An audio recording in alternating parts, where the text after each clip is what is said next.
Magandang araw po mga bayang karerista. Magbibigay na po tayo ng tip, giya at impormasyon para sa araw ng linggo, November 19, 2023. Tara!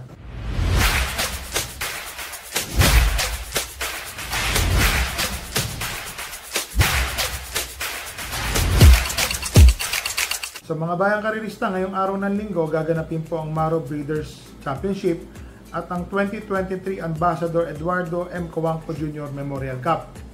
So meron pong hinandang 11 races po para sa araw na to at lahat po gaganda po ng premyuhan mga bayang karerista. Start time po ng karera ay sa ganap na alas 2 ng hapon. So dito po sa race number 1, 1,400 meter race, first choice ko po entry number 7, Walking on Sunshine. Mababa po sa laban, kayang-kaya na po niya to, tingin ko. Ang second choice ko po dito is yung entry number 9 na si Mythic Laila. Papatnubayan po ni John Alvin Guse. Tingin ko magandang laban po ibibigay nito kasi nung nakaraan po, bitin po ito Sa third choice ko po, entry number 1, si Captain Det. Ganda po ng numero, alam naman natin pong kabayan na to. Meron po itong tiyempo na 1.26, mga bayang karerista. So dito po sa race number 1, first choice po, entry number 7, Walking on Sunshine. Second choice po, entry number 9, Mythic Laila. Third choice po, entry number 1, Captain Det. Dito na tayo sa race number 2, mga bayang karerista. 1,600 meter race. So, solo ko na po, one for the day po. Entry number 4 na si Jaguar. Papatnubayan po ni Jeffrey Tagulaw Sarade. Para sa akin po, lamang na lamang po yan. So, dito po sa race number 2, one for the day po. Entry number 4, Jaguar. Dito na tayo sa race number 3, mga bayang karerista. 2,000 meter race. Laki po ng premyuhan dito, mga bayang karerista. 3 million po sa first placer. So, first choice ko po, entry number 6 na si Righteous Ruby. So, alam naman natin pong kabahay na to, parati po itong nasasalto, nasasaran. Pag Romeremate, kinukulang. Para sa akin po, 2,000 meters, wala na ho itong pwedeng masaran. Kaya-kaya na po niya itong laban na to. So, para sa akin po, siya po ang first choice ko. Ang second choice ko po, entry number 4, Shastalu. Ito po kasing si Shastalu, balita ko po, may buti po itong karera na, kabahay na to. So, maganda po daw po ang iniinsayo na itong kabahay na to. So, siya po ang aking napipiling second choice. So, dito po sa race number 3, first choice po, entry number 6, Righteous Ruby. Second choice po, entry number 4, Shastalu. So, dito na po tayo sa race number 4, mga bayang karerista. So, totoo lang ho, hirap na hirap po ako sa karera na to. Kahit saan ko po tignan, anybody's race po itong 2-year-old juvenile fillies. Pero kailangan po nating pumili. Ang nakikita ko pong pwede po dito is yung entry number 9 na si pampremera ko po. Entry number 9 na si Amor My Love. Tingin ko po may panalo, malaki. Saka siya po yung batak sa laban sa malalakas na recently tumatakbo po ito ng nakaraan juvenile. Parang segundo po ito, tapos mayroon po itong takbo na nanalo. Para sa akin po, sa laban at laban, batak po itong kabayo na to na entry number 9. Pampremera ko po yan. Ang second choice ko po dito, yung pong entry number 4, Giselle's Love. Napansin ko po kasi may buti po ito. 1.15 po ang barrier na itong kabayo na to. Yun nga lang kung pagmamasdan nyo, marami pang may laban dito. Kagaya po nung Masunaga. Nag-umento po itong kabayo na to. Balita ko po, third choice ko po ito. Si Masunaga, mga bayang karerista. Marami pong nag-umento rito sa karera na to. So mga batang kabayo, 2-year-old, wala pong kasiguraduhan. So, pili po tayo. Pero ang pinili ko po dito, sa race number 4, entry number 9, Amor My Love. Second choice po, entry number 4, Giselle's Love. Third choice po, entry number 2, Masunaga. Kung mapapansin niyo po, may pagka-diadista po ako. So, dito na po tayo sa race number 5, mga bayang karerista. First choice ko po, couple entry, 3 and 3A's, Polarium at Bill Jordan. So, kay Bayabel po kasi, segundo po yung isa dito, tapos yung isa, Di Bandera, nakakatutok po kagad dun. So para sa akin po, tingin ko, force to beat po sila. Kaya kailangan po natin pumili ng panigunda. Ang nakikita ko po yung entry number 4, galing po sa segundo yan, mga bayang karerista, Morning After. Alam naman natin, kabayo po ni boss ni Ma'am Melanie Habla. Tingin ko po, baka mag-umento po itong Morning After. Mapapalaban po si Bill Jordan Spolarium dito. So dito po sa race number 5, first choice po, entry number 3, Spolarium. 3A, Bill Jordan. Second choice po, entry number 4, Morning After. So dito na tayo sa race number 6 mga bayang karerista, 1,000 meter race. So dito po ako yung nakaraan po, si Gusto Mucho, 57 po ang ginawa niyang tempo sa same distance.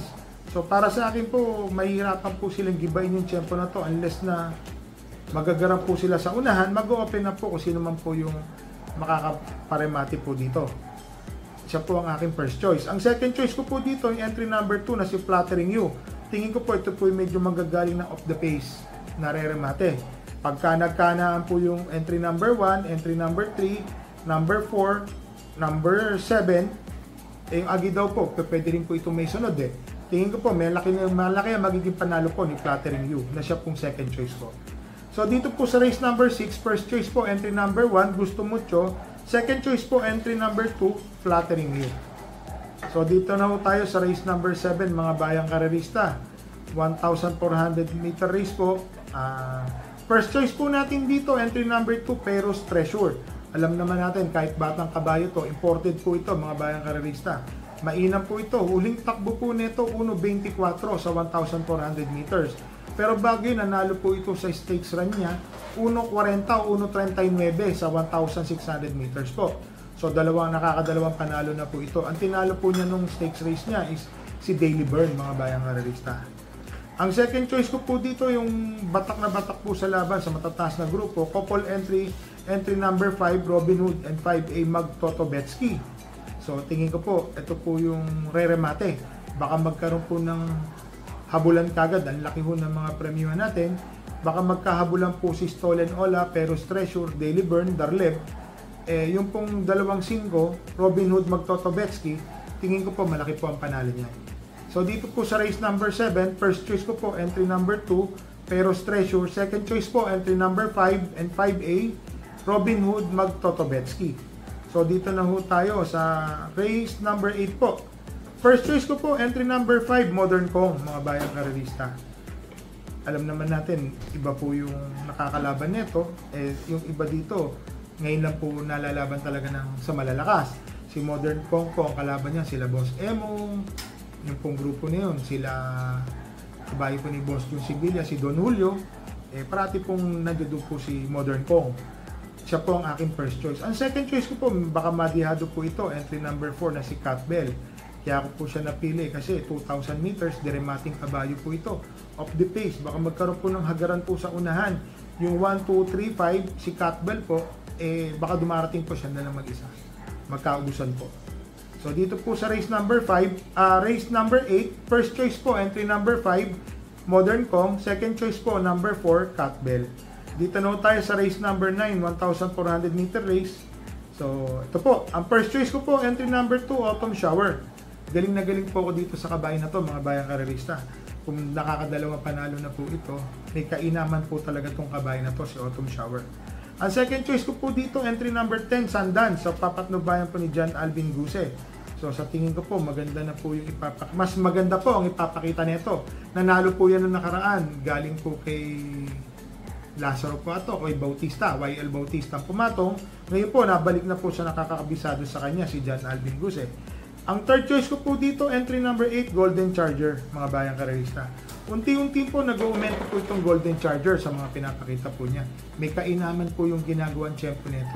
Kung nag-aumento ka po kada takbo ng isa't kalating segundo, malaking bagay po yan, mga bayang karerista. So dito po sa race number 9, first choice po entry number 2, Autumn Shower. Second choice po entry number 10, Sundance. Third choice po entry number 8, Golden Charger. So dito na po tayo sa race number 10, mga bayang karerista. Ang first choice ko po dito, ano po ito, may kahirapan ha. Ang first choice ko po dito, yung pong entry number 2, Secretary. Sa tingin ko, kasi nung nakaraan, nakalaban nito, galing po Ang galing, si Mimbalot Falls po, tinalo po siya. Ngayon po, pampremera po natin dito, si Secretary. Ang dami pong matulin dito, si Secretary, Sister Moon, Angry Maxine. Yung pong makakasunod po kay Secretary, bahala na kasi 1,600 meter race po ito. Siya po ang first choice ko. Ang second choice ko po dito, yung entry number 4 na si Winner Parade. Apo, mga panigunda ko po siya. So dito na po tayo sa race number 11, mga bayang karerista. 1,400 meter race po. Eto, magandang karera po ito. Kaya po ako napapapost dito. Ang first choice ko po dito, entry number 9 na si Amor Mi Amor. Mababa po sa laban si Amor Mi Amor, mga bayang karerista. Ang second choice ko po dito, entry number 10, Gintong Hari. Naglagay po ako ng third choice. Yung pong entry number 1, Off Shoulder, at saka yung Sweetie Giselle, yung couple entry po. Yung off shoulder po, magaling na kabayo po ito. Nag-1.24 medya po ito dati sa 1,400 meters. Baka nagpapagpag lang po ng kalawang to. Alam naman natin mga bayang karerista, may kainaman po ito mga bayang karerista. So para sa akin po, malaki po ang panalo nito pong entry number 1, off shoulder. So dito po sa karera na to, sa race number 11, first choice ko po entry number 9, Amor Mi Amor. Second choice po, entry number 10, Gintong Hari. Third choice po, entry number 1, 1A, Off Shoulder, and Sweetie Giselle. So, dito na po tayo sa race number 12, mga bayang karerista. 1,400 meter race, 12 entries po ito. Ang first choice ko po dito, yung pong entry number 7, Raha Bago. Para sa akin po, tingin ko, angat na po ito. Si Raha Bago, siya lang po yung nakikita kong may magandang remate po dito. Ang second choice ko po dito, yung entry number 12 na si My Diamond. Balita ko po mga bayang karerista, may inam po itong kabayo na to. Kaya ko po sinabing gano'n kasi iba po itong kabayo na to. Batas po ang lahi, magaling na kabayo po talaga to. Ang third choice ko po dito, bayang karerista, yung pong entry number 3 na si Iris. Noong nakaraan po, parang nagloko lang po ito parang sumisiksik po yung kabayo. So sa tingin ko po, baka ngayon po, pangatlong takbo niya. Nanalo po ito galing sa panalo, natalo, ngayon po, tumakbo po dito. Tingin ko po malaki pong iumento nito ni Iris.